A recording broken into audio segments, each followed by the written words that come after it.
La vie est pleine de rebondissements, mais certaines fins sont plus étranges que d'autres. Bien qu'il ne soit pas rare que des gens rencontrent une fin effrayante et douloureuse, certaines morts sont incroyablement absurdes. Dans cette vidéo, nous allons vous présenter 5 personnes qui sont mortes de manière extrêmement ridicule.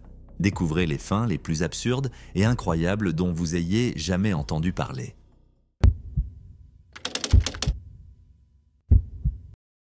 Sam Ballard était un joueur de rugby dynamique de 19 ans, originaire de Sydney en Australie, plein de promesses et d'enthousiasme. Un week-end de 2010, il se trouvait chez son ami Jimmy Galvin, profitant d'une soirée tranquille autour d'une dégustation de vin rouge, quand Sam prit une décision qui allait changer sa vie. Quelle était-elle ? Alors qu'ils s'amusaient, un escargot de jardin est apparu devant eux, déclenchant un moment qui allait bouleverser le destin de Sam. Dans un élan d'immaturité et probablement sous l'influence du vin, Sam a défié ses amis en affirmant qu'il pouvait manger l'escargot. Sans trop réfléchir, il l'a fait. Au début, tout semblait normal et les amis ont continué leur soirée. Cependant, quelques jours plus tard, Sam a commencé à se sentir mal, se plaignant de douleurs intenses dans les jambes, suivies de vomissements et de vertiges. Inquiète pour son état qui ne faisait qu'empirer, sa mère, Katie, l'a conduite à l'hôpital. Elle était très anxieuse, craignant que son fils ne souffre de la sclérose en plaques, une maladie qui avait affecté son père. Mais les médecins ont rapidement écarté cette hypothèse. C'est alors que Sam a mentionné qu'il avait mangé un escargot. Sa mère, d'abord sceptique, ne pensait pas que cela pouvait être la cause de sa maladie. Malheureusement, elle avait tort. Sam était devenu gravement malade à cause de ce défi apparemment inoffensif. L'escargot que Sam avait mangé portait la maladie du ver pulmonaire du rat, une infection grave causée par un parasite qui vit généralement chez les rongeurs mais peut être transmis aux escargots et aux limaces s'ils consomment des excréments de rongeurs. Ce parasite est particulièrement dangereux car, une fois ingéré par l'homme, il traverse la paroi intestinale et se dirige vers des organes vitaux comme le foie et les poumons avant de finir dans le système nerveux central. En général, la maladie du ver pulmonaire du rat provoque des symptômes légers et la plupart des gens se rétablissent rapidement. Malheureusement pour Sam, son cas était bien plus grave. Les parasites ont envahi son cerveau et sa moelle épinière, provoquant une méningo-encéphalite éosinophilique. La gravité de l'infection l'a plongé dans le coma pendant 422 jours et lui a laissé des séquelles cérébrales importantes. Quand Sam s'est réveillé, il était déjà cloué dans un fauteuil roulant, nourri par sonde, incapable de bouger librement ses membres. En repensant à l'état de son fils, Katie Ballard se souvenait avoir toujours pensé qu'il était invincible. Elle se rappelait de Sam comme un jeune homme plein de vie, parfois espiègle, et n'aurait jamais imaginé qu'un simple acte d'exubérance juvénile puisse le frapper aussi brutalement. Cela nous rappelle bien les façons inattendues dont la vie peut basculer en un instant. Katie Ballard a partagé ses sentiments sur Facebook, décrivant son fils Sam comme étant toujours le jeune homme farceur et rempli de joie qu'il était avant l'accident. Pourtant, elle avouait aussi être dévastée, reconnaissant que cet incident avait changé leur vie à jamais. Elle pensait à l'aléatoire de la tragédie, remarquant que personne n'aurait pu prédire qu'un événement si insignifiant et trivial causerait un drame aussi épouvantable. Au début, Katie nourrissait l'espoir que Sam pourrait un jour marcher et parler à nouveau. Mais avec le temps, cet espoir s'est estompé face aux dures réalités de son état. La paralysie de Sam nécessitait une assistance 24 heures sur 24, 7 jours sur 7. Il souffrait de crises fréquentes, avait besoin d'aide pour des fonctions de base comme aller aux toilettes et ne pouvait pas réguler sa température corporelle tout seul. Après 3 longues années passées à l'hôpital, il a finalement pu rentrer chez lui, bien qu'il soit resté dépendant d'un fauteuil roulant motorisé pour ses déplacements. Suite à l'incident tragique de Sam Ballard, les communautés en ligne ont eu des réactions mitigées. Certains trolls ont rapidement pointé du doigt ses amis, suggérant qu'ils devraient assumer financièrement les soins de Sam. Cependant, Katie Ballard, la mère de Sam, n'a jamais ressenti une telle rancœur. Elle comprenait qu'ils n'étaient que des adolescents, pris dans une calamité imprévue. Ils ont sûrement appris aussi de cet incident. Malgré les épreuves, les amis de Sam sont restés à ses côtés, prouvant leur loyauté et leur amitié. Ils lui rendaient régulièrement visite, passant du temps à regarder des émissions de télévision et des matchs de rugby avec lui, maintenant un semblant de normalité dans sa vie. Lorsque Katie sortait de la pièce, ils aidaient même Sam à goûter un peu de bière, versant doucement quelques gouttes sur ses lèvres. Un petit geste qui avait une grande signification pour Sam. Ce groupe, affectueusement surnommé Team Ballard, s'est mobilisé pour récolter des fonds pour ses soins.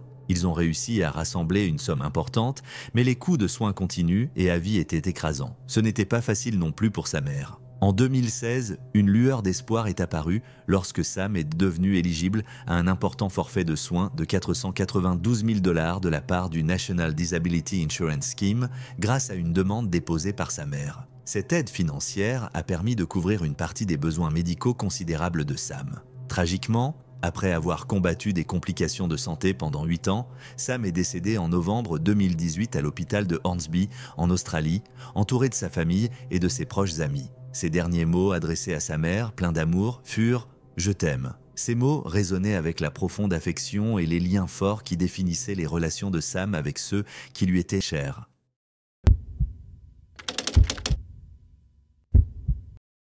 Darren Hickey était un organisateur de mariage de 51 ans, originaire de Bolton en Angleterre, qui avait surmonté des défis majeurs dans sa vie. 7 ans auparavant, il avait subi un grave accident vasculaire cérébral qui avait affecté sa capacité à bouger et à parler. Malgré ces difficultés, Darren avait trouvé un nouveau but en se consacrant au travail caritatif pour lequel il avait reçu un prix du courage décerné par l'association des AVC. Et juste au moment où tout semblait se stabiliser, tout a dérapé. Le 4 avril 2019, vers 16 h, alors qu'il travaillait sur un site de mariage, un chef lui a offert un petit gâteau de poisson à goûter. Malheureusement, le gâteau était extrêmement chaud et a brûlé l'arrière de sa gorge.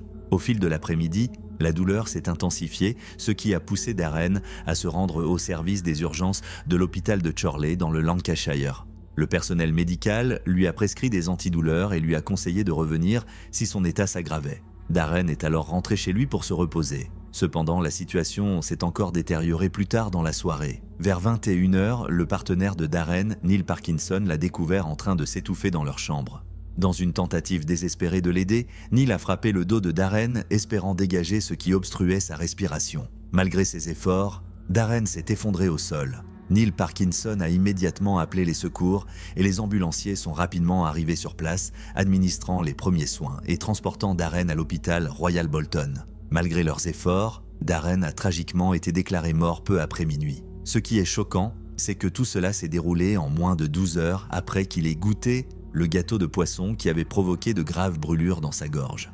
Le gonflement dans la gorge de Darren, en particulier autour de son larynx, a empiré au fil des heures suivant l'incident, finissant par bloquer sa respiration. Une enquête sur la mort soudaine et inhabituelle de Darren a révélé que les dommages internes à sa gorge étaient si profonds qu'il fallait du matériel spécialisé pour les observer, montrant à quel point sa gorge avait été gravement brûlée. Lors de l'enquête, le pathologiste, le docteur Patrick Waugh, qui a mené l'autopsie, a déclaré que de tels symptômes extrêmes étaient généralement observés chez les victimes d'incendies domestiques ayant inhalé de la fumée chaude. Il a souligné que rencontrer une réaction aussi grave à la suite de l'ingestion d'un aliment chaud n'était pas une situation courante. Au départ, Darren Hickey semblait bien se remettre après l'incident avec le gâteau de poisson brûlant. Pourtant, le gonflement de sa gorge a rapidement empiré, entraînant des complications sévères. Le coroner a soulevé des inquiétudes quant au niveau de soins prodigués par le service d'urgence de l'hôpital géré par GTD Healthcare. Ce service est conçu pour alléger la pression sur les services d'urgence traditionnels. Un praticien avait contacté un spécialiste de l'unité ORL. Cependant, l'absence de brûlures visibles sur la bouche et la langue de M. Hickey a compliqué l'identification immédiate de l'étendue des dommages. Finalement, la mort de Darren a été qualifiée d'accidentelle, causée par une asphyxie. L'enquête a souligné la nécessité d'une prise de conscience accrue et, potentiellement, de revoir les protocoles pour traiter de telles réactions inhabituelles mais graves.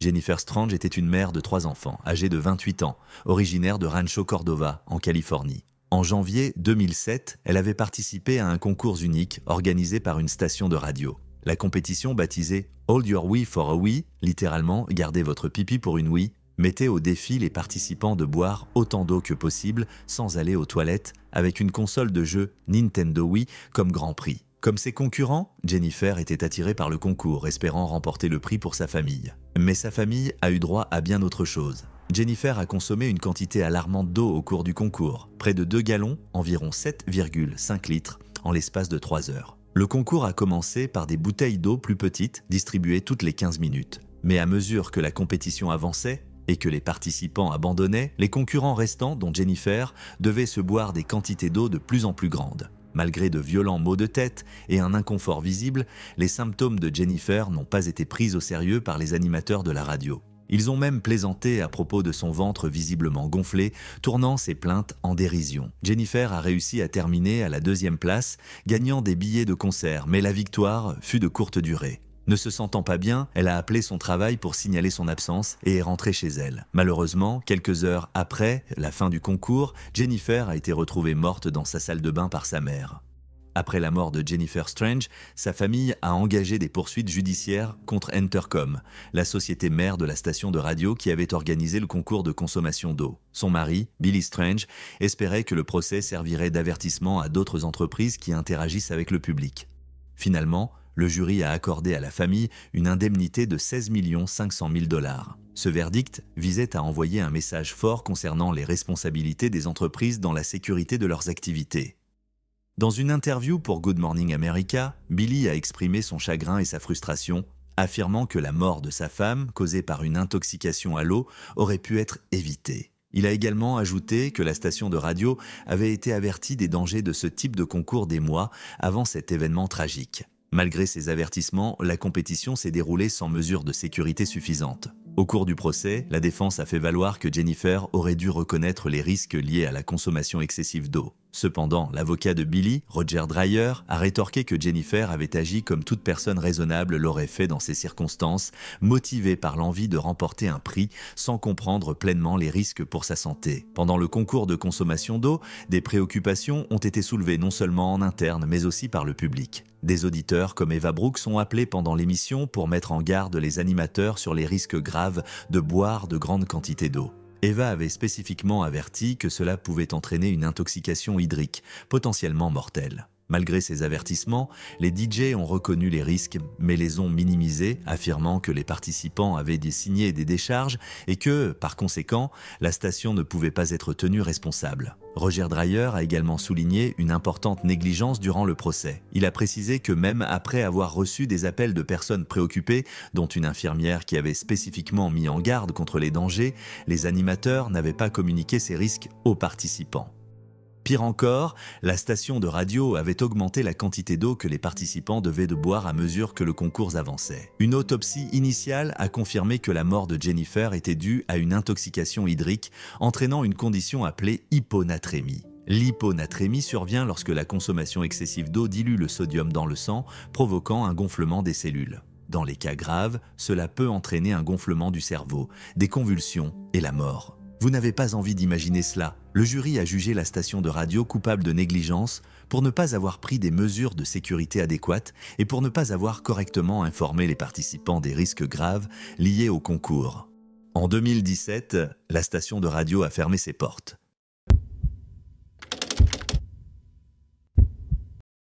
Hélène Herzberg, une femme de 49 ans, traversait une route à 4 voies avec son vélo à Tempe, en Arizona, lorsque l'impensable s'est produit. Le soir du 18 mars 2018, vers 21h58, Hélène traversait la rue lorsqu'un véhicule de test Uber, fonctionnant en mode autonome, l'a percutée. Malheureusement, elle est décédée sur le coup à la suite de cette collision. De nombreuses et longues enquêtes ont été menées pour comprendre ce qui avait mal tourné.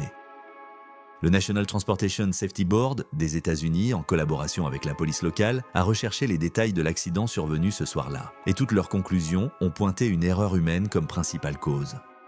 Une certaine Rafaela Vasquez se trouvait au volant du véhicule et était censée surveiller la conduite en tant que conductrice de sécurité.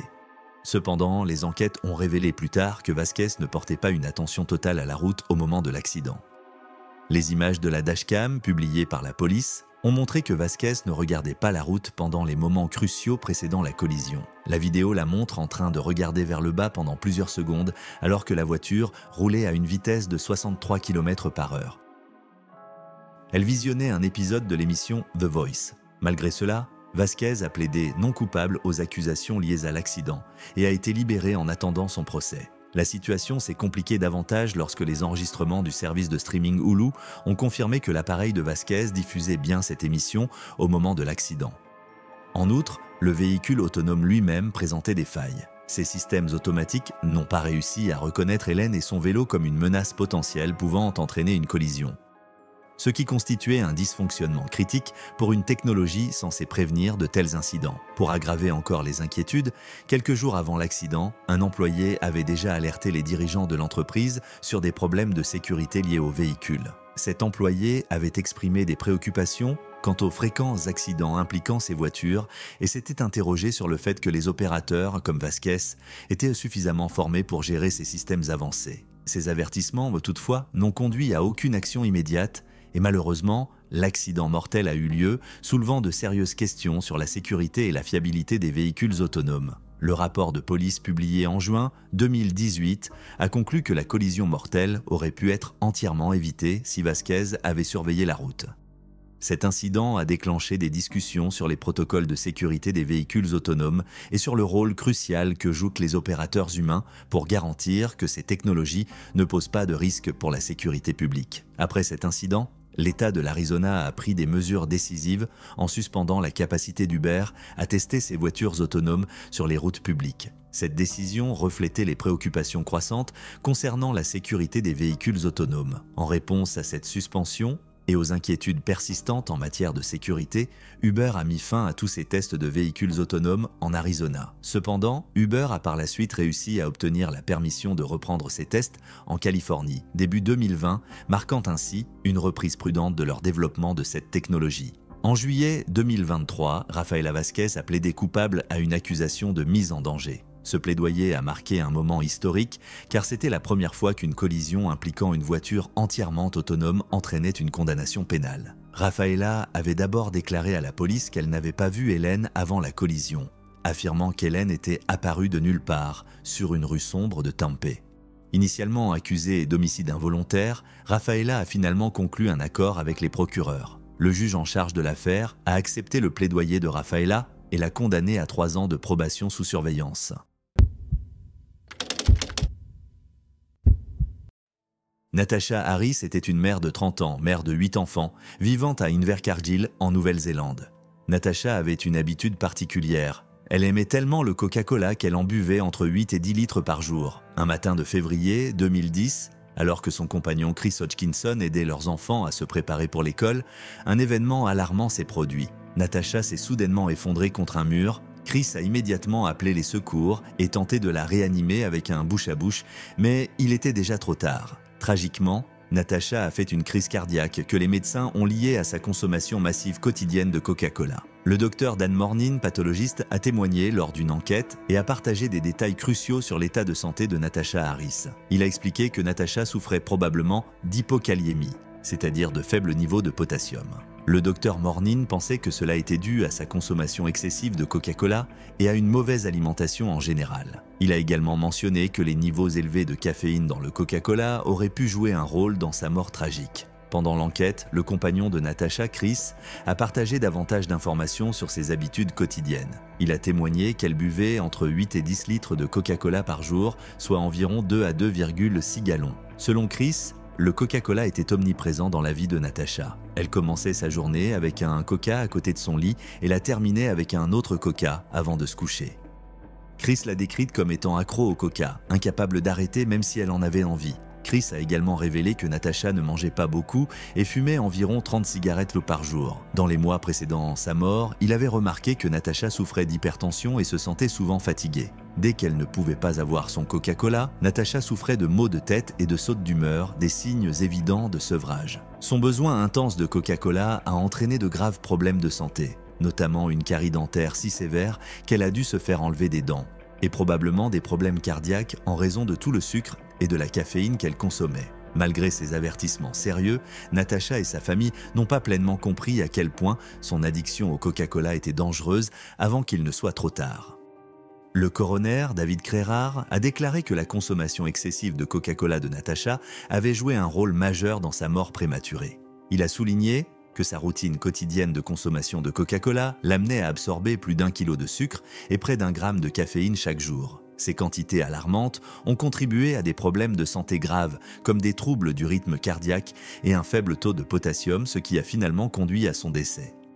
Le coroner a suggéré que les autorités de santé devraient réduire les limites de caféine dans les boissons gazeuses ou ajouter des avertissements plus clairs sur les étiquettes afin de prévenir de tels incidents. Coca-Cola a réagi aux conclusions du coroner en exprimant sa déception que leurs produits aient été mis en cause. Ils soutiennent que la consommation excessive de n'importe quel aliment ou boisson, même de l'eau, peut causer des problèmes de santé si elle n'est pas équilibrée avec une alimentation appropriée. Au final, il ne s'agissait pas d'une bataille entre Coca-Cola et le coroner, mais bien de l'histoire d'une mère et d'une épouse qui avaient perdu la vie à cause de sa consommation incontrôlée de caféine.